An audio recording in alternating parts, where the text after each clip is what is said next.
Bonjour à tous, merci de suivre RTI 1. Bienvenue dans ce 6h30. Le président Alassane Ouattara est le grand lauréat du prix africain pour la promotion de la paix. Il a été désigné hier mardi en Mauritanie par le Forum d'Abu Dhabi pour la paix. Cette distinction a été remise par le président mauritanien Mohamed Ould El Ghazouani à l'émissaire du chef de l'État, le ministre d'État Jeannot Ahoussou Kouadio, conseiller spécial à la présidence de la République. Ce prix couronne les efforts de paix engagés par le président Alassane Ouattara au plan national et international.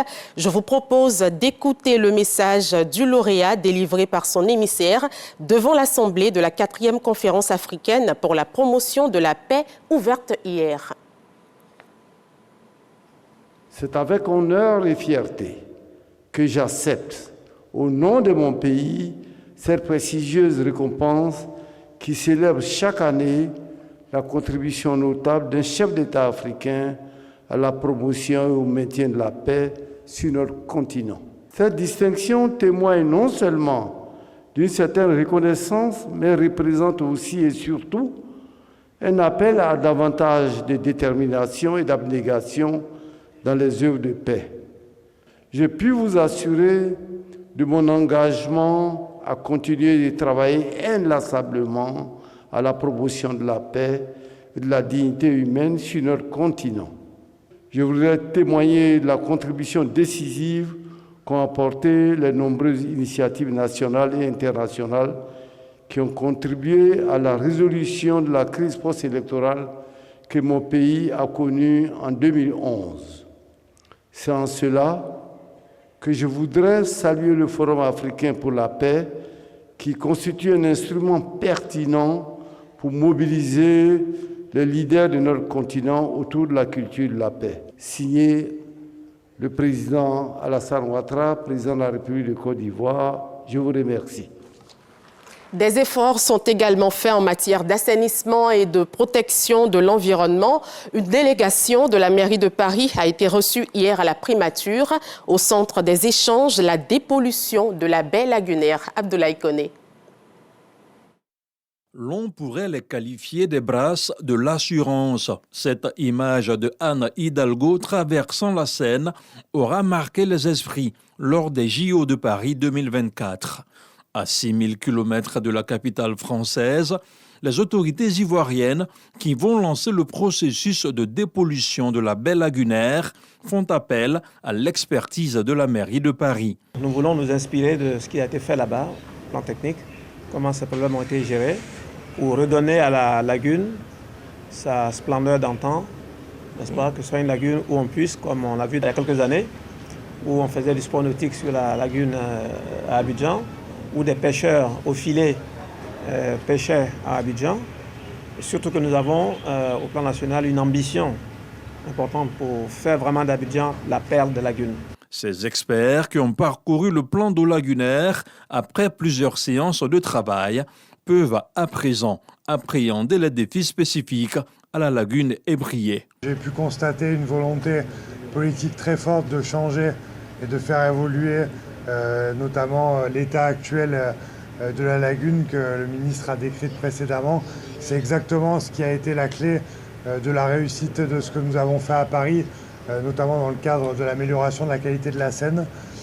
Évidemment, les problèmes ne sont pas exactement les mêmes à Paris et à Abidjan, mais nous avons essayé de partager les clés de ce qui nous a permis d'améliorer la qualité de l'eau sur la durée et de bénéficier évidemment à ceux qui vivent ou qui travaillent ou qui se servent de ce fleuve ou de la lagune ici à Abidjan. Cette mission qui vise à établir une collaboration stratégique entre la Côte d'Ivoire et la mairie de Paris permettra aux deux parties de poser les bases d'une stratégie environnementale globale et durable.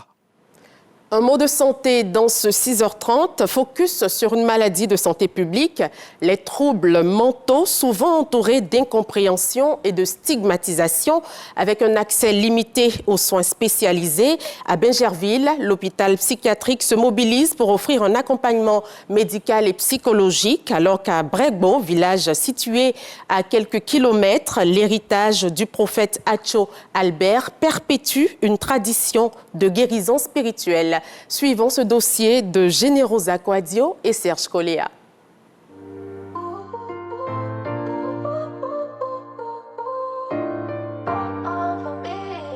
Dans l'ombre de la société, ceux qui souffrent de troubles mentaux vivent une lutte silencieuse. En Côte d'Ivoire, la santé mentale reste un sujet sensible, souvent synonyme de rejet et de solitude. Repliée sur elle-même, seule, cette malade symbolise l'isolement et la marginalisation vécue par les personnes atteintes de troubles mentaux. À Bingerville, l'hôpital psychiatrique joue un rôle essentiel dans la prise en charge des patients. C'est l'un des centres de référence en Côte d'Ivoire. Le malade peut venir de lui-même avec des entretiens, certains médicaments, ça va. Mais le malade peut être forcé à venir à la consultation. Ça veut dire lui-même ne sait pas qu'il est malade. Et c'est l'entourage qui se rend compte que son comportement a changé. Soit il est devenu agressif. Donc l'entourage l'oblige à venir se faire soigner. Pour ces patients-là, tout commence par le médicament. Après le médicament, c'est les séances de psychothérapie. Les patients reçoivent des soins médicaux, mais aussi un accompagnement psychologique pour les aider à retrouver l'équilibre mental. La maladie mentale, qui est très souvent basée sur l'angoisse, la peur, peut amener quelqu'un à se droguer. L'abus de drogue, la drogue peut provoquer une maladie mentale. Selon le directeur général, rien que pour l'année 2024, son institut a reçu 34 000 cas. Les malades mentaux sont dans les maisons. Les parents se disent quoi? Si on le découvre, c'est une honte pour la famille.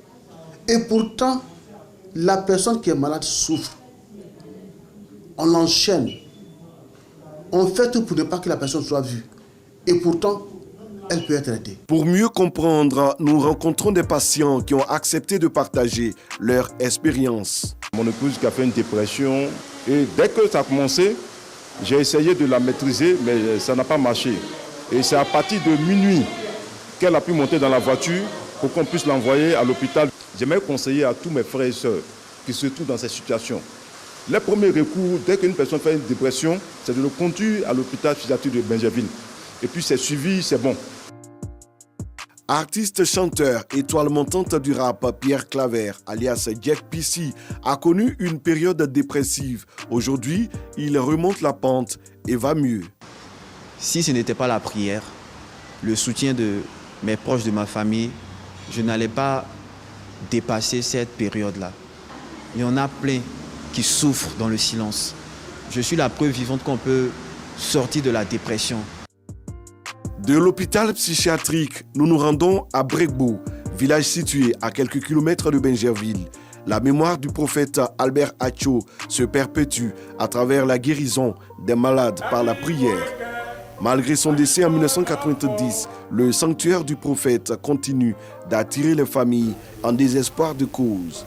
On ne peut pas offrir des soins de santé mentale durables si on ne prend pas en compte la contribution, la participation, la collaboration des guérisseurs traditionnels. Des associations, en collaboration avec le programme national, s'engagent à sensibiliser les populations et exhorter les familles à solliciter de l'aide sans honte ni jugement. La question de la santé mentale se pose avec acuité. C'est pourquoi les jeunes et adolescents issus d'organisations de jeunesse de Côte d'Ivoire ont fait un plaidoyer à l'Assemblée nationale pour amener les parlementaires à initier un projet de loi qui débouchera sur la protection des droits de ces malades. J'aimerais que le gouvernement intègre le sujet de la santé mentale aussi dans le domaine éducatif, pour une prise en charge efficiente. Nous, au niveau des élus, notre rôle, c'est de travailler en harmonie avec le gouvernement pour voir donc quelle législation mettre en place pour pouvoir faire de cette question une priorité nationale. La santé mentale est une priorité pour construire une société inclusive. À Bingéville, à Brébeau et ailleurs, le chemin vers la guérison commence par l'acceptation et le soutien. Sortir les malades de l'ombre pour une meilleure prise en charge est plus que nécessaire pour venir à bout de ce problème de santé publique.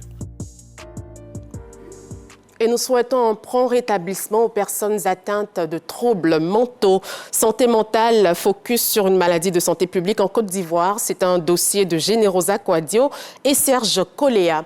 La Côte d'Ivoire va bientôt accueillir la première édition du CELAB Fisheries Expo. Il s'agira pour les acteurs du secteur de la pêche et de l'aquaculture de se retrouver pour renforcer les relations existantes et nouer de nouveaux partenariats. L'annonce de l'événement a été faite vendredi dernier. Le compte-rendu de Malika Koulibaly. Développement durable de la pêche et de l'aquaculture. Quelle politique et stratégie? C'est le thème choisi pour cette première édition du CELAB Fisheries Expo qui débutera du 24 au 26 avril 2025. Objectif, offrir l'opportunité aux acteurs de la filière de la pêche et de l'aquaculture de nouer des partenariats et de renforcer les relations. La pêche en Côte d'Ivoire, c'est bien plus qu'une activité économique. Grâce à sa façade maritime de plus de 550 km, offrant un large espace pour les activités de pêche, nous sommes convaincus que ce salon va contribuer à dynamiser notre secteur et à le positionner comme un acteur important de l'économie ivoirienne. Nos eaux douces regorge d'un potentiel inouï pour la production aquacole. Ce potentiel, nous le cultivons chaque jour avec passion et détermination. Notre pays dispose de nombreux atouts pour devenir une référence en matière d'aquaculture en Afrique de l'Ouest. Avant le démarrage de cette première édition du CELAB Fisheries Expo 2025, le ministre des Ressources animales et halieutiques Sidi Tioumoko Touré félicite les acteurs et invite les investisseurs à s'intéresser aux potentialités qu'offre le secteur halieutique ivoirien. Le développement durable de la pêche et de l'aquaculture en Côte d'Ivoire et en Afrique subsaharienne nécessite un engagement collectif. J'invite donc les investisseurs nationaux et internationaux, les chercheurs et experts, les communautés locales et enfin nos partenaires techniques et financiers. Ensemble, nous pouvons relever le défi de garantir à notre pays et même à l'Afrique une pêche et une aquaculture résiliente, durable, compétitive au service de la sécurité alimentaire et de la prospérité de nos populations. Plus de 5000 exposants sont attendus, de même des conférences seront à l'ordre du jour au cours de cette première édition. 17 morts et plusieurs blessés, c'est le nouveau bilan communiqué par le ministère des Transports après le tragique accident de la circulation survenu hier aux environs de 5 heures du matin sur l'axe Dieuekoué-Daloa, précisément dans le village de Ponan-Oenlo, village situé à 32 km de Dieuekoué. Les détails dans nos prochaines éditions. Un autre drame en Turquie cette fois, au moins 76 personnes mortes et plusieurs autres blessées dans l'incendie d'un hôtel survenu dans la nuit du lundi au mardi. Pour la majeure partie de ces victimes, il s'agit de familles qui passaient les vacances scolaires à la montagne. L'établissement, se trouvant dans une station de ski au centre du pays, était, selon des témoins, dépourvu d'alarmes et de détecteurs de fumée. 4 personnes, dont le propriétaire de l'hôtel, ont été arrêtées. La Turquie observe un jour de deuil national ce mercredi. L'actualité, c'est aussi le retour de Donald Trump à la Maison-Blanche. Les déclarations récentes du 47e président des États-Unis concernant l'expulsion massive d'immigrés illégaux ne sont pas passées inaperçues en Pologne. Le Premier ministre Donald Tusk invite ses compatriotes en situation irrégulière à quitter les États-Unis, leur assurant que la porte de la Pologne leur resterait toujours ouverte. Près de 50 000 Polonais vivant aux États-Unis seraient en situation irrégulière et pourraient donc être visés par ces expulsions.